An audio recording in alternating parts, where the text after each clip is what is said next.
Hi everyone, Chris here. In today's video, I'll show you guys everything you need to know about the license system in iRacing, which ultimately limits you in the car classes you'll be able to participate in. But let me prepare something first.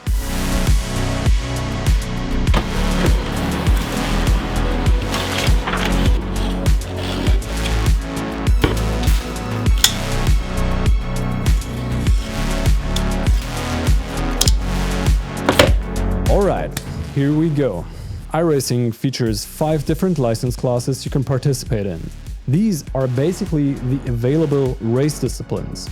We've got sports cars, formula cars, oval, dirt oval, and dirt road. For each of these 5 classes, you're being evaluated individually. This is very important. Now, there are 5 different licenses for each of these 5 disciplines. R, which stands for rookie, and then gradually evolving there's D, C, B, and finally the A license. Technically, there's also the Pro license, but we'll leave that one out since this video is aimed towards people who are new to iRacing. So there's no overall driver rank or level. You can have an A license in sports cars while still being a rookie in dirt oval, for instance. And I gotta admit, the same applies to me as well. There are 2 components which evaluate you as a driver, but these act individually. On the one hand, there's safety rating, which is actually the value that enables you to being promoted to a higher license, but you can also lose it and get demoted in your license class. Don't panic yet, more on that later in the video. And second, there's iRating, which is basically your matchmaking rank, which depicts who you're going to race against, since it'll put you in races against people with a similar iRating to yours. So basically, iRacing doesn't actually want you to race fast and win all the races, but it wants you to race as secure as possible with the least amount of incident points per race in order to advance to a higher rank. But it'll ensure to put you in a race with matching opponents so it never gets dull. Since safety rating is the more important factor in this video, we'll start talking about it first. Your safety rating gain or loss depends on the amount of incident points you get during races. So if you're going off track or crash into walls or other drivers, you'll gain incident points which negatively affect your safety rating once the race session ends. I've made a video which explains in depth how incident points work. Just click the pop-up banner in the top right hand corner or follow the link in the description below. There are 2 things you need to achieve before being able to progress to the next higher license. First, you'll have to hit a safety rating target of 3.0. This may sound easy considering that you're starting with a safety rating of 2.5, but knowing the competition in the rookie class series, I can tell you that it might take longer than you'd imagine to get there. And second of all, you need to hit your MPR target, the so-called minimum participation requirement. As long as you're still in rookies, the MPR is going to be a participation of 2 official race sessions. For DCB and A licenses, you'll need to participate in 4 official sessions before being able to progress. You could as well do time trial sessions instead of participating in any official races, but right here I'd like to stress that I highly recommend that you participate in as many race events as it takes in every single license class to get to a safety rating of 3.0. To check on your current safety rating and MPR, just head to the Licenses tab in the Profile section on the left-hand corner of the UI. In here, you can now actually see where you're at for each race discipline. As you can see, I didn't spend too much time on the oval and dirt class series. Maybe I should do that more often. All of these are incredibly fun. But how do I find the right races that I need to participate in to progress in my dirt oval license class now? First of all, we'll head over to the official race menu, and for having a better overview, we'll switch to list view. There is an abundance of race series in iRacing and it might seem a little confusing, but fortunately there are filters that you can apply in order to get the hang of it.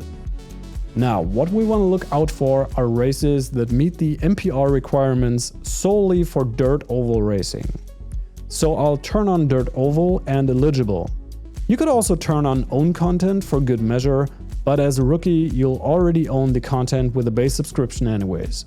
Now we'll only see the race series which actually enable me to advance. You can always figure out the right races to participate in if you see the little green arrow which is facing upwards.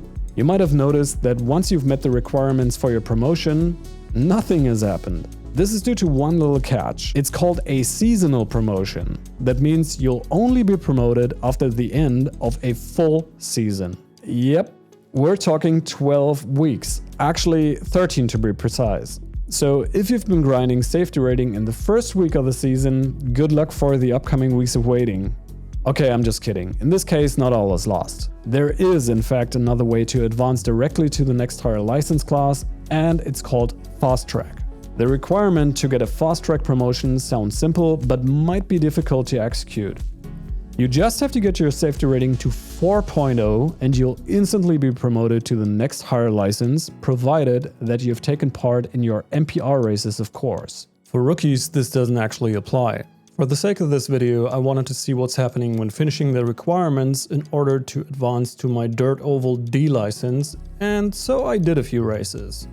It turned out that you're instantly promoted to D license once you've done all the mandatory steps. So in this case, you don't have to wait until the end of the season in order to be promoted. In the race menu, there is a column that shows you which license is required to participate in a certain series. For instance, the Porsche Cup requires you to have at least a C license, while the GT3 Open and Fixed Series demand that you hold a B license as a minimum. Now, if you browse the shop and there is a car that you'd really like to drive, but you're unsure what the license requirements for the series are in which the car is participating, you can always check the car info and head to Find Sessions. In there, you'll see directly which license class is required to drive the different series, so you know what your next goal is gonna be. By the way, you can of course participate in races below your license class, like running a rookie or D-class race with a C-class license, but these will not count towards your MPR. Now here's one very important thing to know about license classes and eligibility to participate. You can actually lose your licenses. Fortunately, this isn't gonna be permanent. You can only get demoted and later re-obtain your license by reaching the aforementioned goals by increasing your safety rating again. The rules for that are simple. Make sure that by the end of a season, your safety rating is higher than 2.0, otherwise you will be demoted. Another fun fact is that Fast Track also works the other way around. If your safety rating drops to as low as 1.0, you will immediately be demoted. Also, you can't be demoted to a rookie license. Once you've reached D class, for any license class, you'll always keep it. So don't give up in case you've been demoted. This even happens to people with like 5,000 iRating and above. Talking about iRating, there is actually not that much to say about iRating. iRacing will always make sure, based on how many people sign up for a race, to match the participants on the grid as good as possible. The way this works is that the game looks at how many people have signed up for a race, and then it tries to split the race event to multiple grids, which are all starting at the same time but in different sessions. These are called splits. The game will try to put as many drivers with a similar iRating as possible in the same split. The average value of all participants in a single split is called SOF, the strength of field. This is why you see very matching iRating figures in splits with a strength of field from between like 1k and 2k iRating, and last matching ones in top split races, since the majority of iRacing players has their iRating in that range. The developers of iRacing don't want to let us know exactly how their algorithm works, and it's probably better for our sanity. If you're starting a race with 20 cars on the grid where your iRating is way below the strength of field, and you finish 10th, you'll most likely gain quite a bit of iRating. If you're starting in a race with 20 cars on the grid where your iRating is way above the strength of field and you also finish 10th, you'll definitely not gain as much or even lose some iRating. I can confirm that from my own experience. And lastly, here are a few things that might have confused you until now. As a rookie, there is no iRating to be gained. You'll get your first iRating points in D class. There is no top end figure for iRating. It can be as high as 11k or even above, and it can actually drop to 0. I wonder what these sessions might be like. Did it occur to you that you've done a few races of the exact same series in succession and you always gained like 0.07 or 0.09 safety rating, and all of a sudden you'll gain like a whopping 0.42 after the third run? This happens anytime when you're crossing a full digit of safety rating. You always get an additional boost of 0.4 safety rating in this case. If you were at 2.99 before a race and gained 0.02 by racing, it would put you at 3.01 after the race. However, since you crossed the full digit threshold, your new safety rating will be 3.41. Unfortunately, this also works the other way around. When you go from 3.01 to 2.99, the 0.4 you were lent when going up will be detracted again, and you will end up at 2.59. Something similar happens when you move up a license level. Your safety rating will generally drop by 1.0 after progressing to the next higher license. So if you were at 3.8 in C class when the season ends, you'll be at 2.8 after being promoted to B class.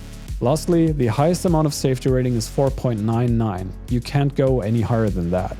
I know that's quite a bit of content to digest, but I can guarantee you will get the hang of it once you've progressed a little in your license classes. I hope this video was helpful, and in case it was, I'd be happy if you'd leave a thumbs up and subscribe to my channel if you want to see more content like this in the future. Alrighty guys, thank you all very much for watching, and I'll see you next time. Bye.